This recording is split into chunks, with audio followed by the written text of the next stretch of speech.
We all know that life is unpredictable and ever-changing. Sometimes these changes can be exciting and filled with opportunity, but other times, changes like the loss of a loved one, or relocating to a new city, or transitioning to a new job can leave us feeling disconnected and lost and completely overwhelmed. And if you find yourself in that place, feeling uprooted or unsure, I just want to extend a hand right now and invite you on a journey of rediscovery.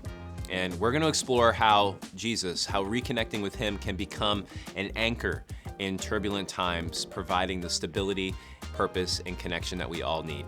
I'm part of Whereyouare.church, and we're here to meet you exactly where you are, hence the name. We're a community that wants to help you see that God is with you no matter what you've gone through or what you're going through right now. So here's what I know. Change is constant. It's always happening, but it's also a disruptor. Right? It shakes us from our routines and our expectations and thrusts us into new and sometimes unwelcome territory. What am I talking about? Well, the loss of a loved one. Losing someone close to you is earth-shattering. I've been through it many times. It can cause this profound sense of loss and disconnection. Everything in the world stands still for you. And then there's also relocation. Moving to a new place can lead to feelings of just intense isolation and identity loss even, because everything familiar has suddenly gone away. Then there's job transitions, kind of the same idea. Everything, whether it's a new position or losing a job, these changes can stress you out. There's all these challenges that come with it. They can also challenge your sense of self-worth. So in all these scenarios, we can feel disconnected from ourselves and even from others, but especially, and the reason for the video today, is from God as well. In the midst of all these life changes, finding something that can anchor us, can ground us, is so vital. And these anchors can be something like relationships, it could be routines, or it could be spiritual practices. And I recommend all three. So let's talk about them. First of all, find some community. Finding friends or even joining something like a support group, which people just don't seem to do as much anymore, but is so helpful and available pretty much everywhere you go, can provide an incredible source of comfort and encouragement. And then routines. When life strips us of routines and slows everything down and it suddenly seems like we're just all by ourselves, establishing a daily routine can bring back that sense of control that you had where you were before it all happened, and bring back some normalcy. And then there's spiritual practices, and let me submit this to you and just hear me out. Engaging in something like prayer or meditation or reading the Bible can provide tons of inner peace, and it can help you connect to something that's just larger and greater than you, that never changes even when your whole life blows up. So you might wonder, in the midst of everything you're going through, where is God in all of this? And the beautiful truth that we believe wholeheartedly, hence why we named the church this, is that God is right there with you even in the midst of your confusion and pain.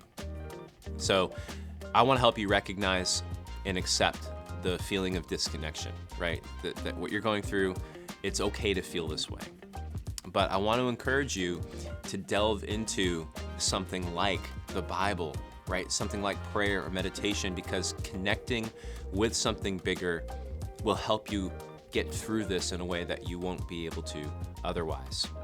And then next, get some support with a spiritual community of some kind, or maybe a mentor who could guide you, somebody who could come alongside you and speak into this and give you the wisdom that they had to earn through what they went through that you haven't had to go through yet. And then along the way, let me submit this to you. Embrace the journey. I know it's painful. I know it's hard. I know it's scary. I know that everything's spinning, but understand that if you could reconnect with God through this and that be a part of the process, embrace that process, just know that it will take time and patience, but it will be so fruitful. You see, because life's changes, even the painful ones, they lead to growth and transformation. Right? Faith through that, connecting with Jesus through this, could be a guiding light, right? It could help you see the lessons and opportunities that are hidden within and among the challenges. So let me give you a couple things that I think will help. First of all, lean on Jesus. You can trust Jesus. You can trust that there's actually a purpose behind what you're going through. And through that you can learn, you can seek to understand what those challenges are teaching you about you, about life, about this world. And through that, you'll grow.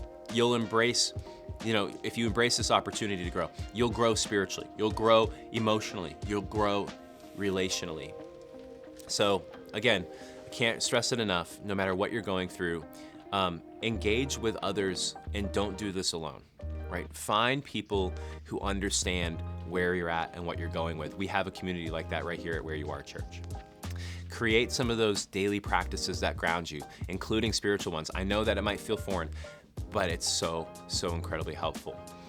And if you're like, whoa, I don't know if I can do this alone, I can't find the community, I'm not connecting spiritually, then there's therapists and counselors who I think everybody should have a counselor. I think that's so incredibly important that nobody is beneath a counselor. We all need one. If you did that, they can provide you more personalized support, just you and them talking through all that you've been going through. Don't sleep on that, you need that. And next, the reflection piece. Take time to write down your thoughts and feelings, right? All of the insights. That way you can process the change and you don't just move through it and just embrace numbness. You need to process it. You need to reflect. And lastly, it might take a little time, and that's okay. The healing, the adaptation that it's gonna take in this new world that you're in now, it's gonna take time. It's okay to be gentle with yourself. Life might not have completely changed, but that doesn't mean that you're lost or alone. And through connecting with Jesus, through finding community, you can find your way back to the connection and the purpose and the joy that you had before, and even find more than that. In fact, Psalm chapter 34, verse 18 says that the Lord is close to the brokenhearted and saves those who are crushed in spirit. That's for you. And I hope that this episode has offered you some comfort. I hope that it's given you some guidance through this. Remember, change is a journey. You don't have to walk it alone. If you find yourself in this sort of disconnected, scary place, reach out, take the first steps towards reconnection. We hope that your journey is going to be filled with healing and growth and the loving presence of Jesus. We'll see you next time.